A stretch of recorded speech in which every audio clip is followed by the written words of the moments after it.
马兰。徐建喜听到这话，整个人顿时一怔，旋即他一脸不可思议地问道：梅姐，你的意思是马兰把咱们点了？他也不知道咱们的真实身份啊。梅玉珍表情严肃地说道：我是觉得我们家里出事跟马兰被抓离不开关系，说不定就是因他而起，但你要让我拿出实质性的证据，我也拿不出来。一旁的满英杰连忙道：梅姨，我觉得那个马兰就是个老屌丝，他能这么轻易上当，肯定不可能有什么大能耐。孙慧娜也在一旁附和道：是啊，梅姨，马兰看起来可不像什么有真本事的人呢。梅玉珍冷声说道：你们还记得他那个女婿吗？记得。满英杰开口道：不就是那个姓叶的小子吗？叫叶什么来着？叶晨。对，就是他。梅玉珍重重地点了点头，冷声道：现在想想，我总觉得那个小子好像不太一般。孙慧那歪着脑袋想了片刻，开口道：梅姨，那小子除了长得帅，好像也没什么不一般的地方吧？梅玉珍表情凝重地说道：具体我也说不上来，就是一种直觉。说着，他忽然想起什么，掏出自己专门用来跟家里人联系的那台手机，迅速翻看起了什么。看了许久，梅玉珍一脸疑惑地说道：奇怪，怎么会一点动静都没有呢？满英杰好奇地问道：什么一点东西都没有？梅姨，你到底在说什么？梅玉珍脱口道：马兰被抓的事情到现在也没有任何一家媒体报道，这次马兰被查出来的货超过5公斤，放在哪都是个大案子，而且纽约有这么多家新闻媒体，这种事情一定会第一时间报道出来，可是为什么完全搜不到任何新闻报道？满英杰忙问：梅姨，你搜了什么关键词？梅玉珍道：我搜了肯尼迪机场、查获、违禁品这几个关键词，但搜到的全部都是之前的新闻，而且这些新闻里面甚至有一个被查出来不到50克违禁品的报道。50克都值得报道一下，5000克为什么不报？满英杰皱紧眉头，喃喃道：这么说的话，这确实有点奇怪，按照海关和警察的性格，查出这么大的案子，应该是恨不得全世界都知道才对。梅玉珍非常严肃地说道：这件事情肯定是被人为压下来了，而且我觉得幕后操纵者应该跟马兰有关系。说着，梅玉珍又道：马兰的情况我是了解的，像你说的，他不过就是个老屌丝，不可能有什么真本事，而且蠢得要死，所以最大的怀疑对象就是他那个不显山不漏水的女婿。卧槽！满英杰咂了咂嘴，脱口道：咱们要不要跟上面说一声，让他们查一查那个姓叶的小子？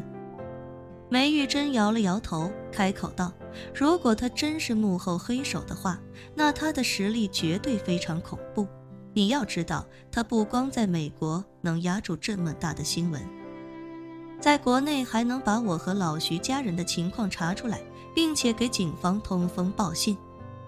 而且这里面还有一个非常重要的前提，那就是他肯定已经掌握了我和老徐的真实身份，所以才能通过我们的真实身份查到我们的家人。这么短的时间内就能查出我们俩的真实身份，这背后的能量可能远超我们的认知。满英杰这时候忽然想起什么，恍然道：那不对啊，梅姨，马兰他女婿要真是有这么强大的实力，那马兰也不可能上咱的当啊。就他那种性格，他女婿要是这么厉害，他尾巴早翘天上去了，根本都不可能跟你玩到一块儿去。梅玉珍非常坚定地说道：这只能说明一件事情，那就是马兰这个蠢货根本就不知道他女婿究竟是个什么样的人。失魂落魄的徐建喜听到这里，脱口说道：要是有机会把那个马兰给绑了就好了。我不管他女婿什么来路，他要是不把我家里被查封的钱吐出来，我他妈一刀捅死他。梅玉珍冷冷道：老徐，我劝你最好别做梦了，如果那个马兰的女婿想把马兰从监狱里弄出来，就必须把我们几个抓住，那小子这么快就查出我们的真实身份，我们接下来恐怕凶多吉少了。啊！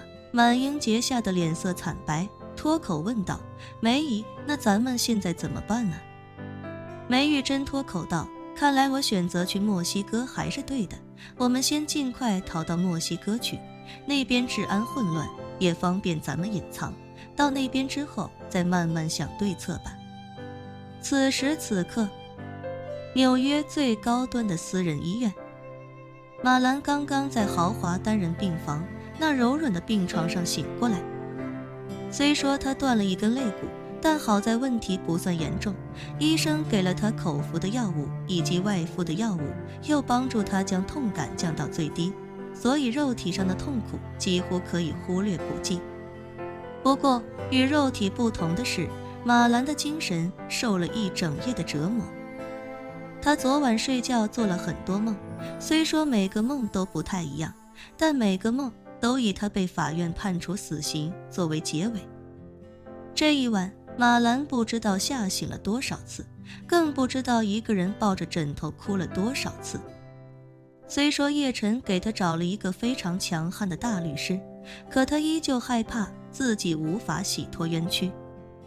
此时病房门外还有多名警察站岗，为了防止马兰逃跑，他们在这里守了一夜。医院特地给马兰安排的华裔女医生刚好过来查房，几名警察将门口让开之后，女医生轻轻敲了敲房门，这才推门进去。看见马兰已经醒了，她便非常礼貌地开口问道：马女士，您现在感觉怎么样？昨晚睡得好吗？马兰眼眶一红，眼泪便不断地滴落下来，哽咽道：昨天晚上我不知道被判了多少次死刑，大夫，我真是冤枉的。女医生无奈地说道：马女士，我很相信您的清白，可我毕竟只是个医生，这种事情还是得法官说了算。说着，女医生又问：您早餐想吃点什么？您如果有想吃的，可以告诉我，我安排后勤人员去准备。马兰忙问：那我饮食上有什么需要忌口的吗？女医生摇头道：您的主治医生说，您的伤情问题不大，饮食上还是以您自己的喜好为主。马兰连忙说道：那我想吃点海参，最好是小米微疗参，人都说海参补身体，好像那些踢足球的天天都吃海参。女医生点头道：没问题，这种东西我们医院可能没有，不过我稍后就安排人去中餐厅给您采购。马兰赶紧又问：这个不用我自己花钱吧？不用，女医生认真道：您在这里的一切费用都不需要您个人承担，您的律师已经为您签单了。马兰一听这话，心中不免激动，连忙道：那麻烦让他们再给我煮个龙虾粥。没问题，女医生不假思索地答应下来。马兰想起什么，连忙又问医生：对了，能给我出个伤势严重的证明，让我一直在这里住着吗？女医生摇了摇头，认真道：马女士，您的伤势已经稳定，按照警方要求，您中午就可以出院了。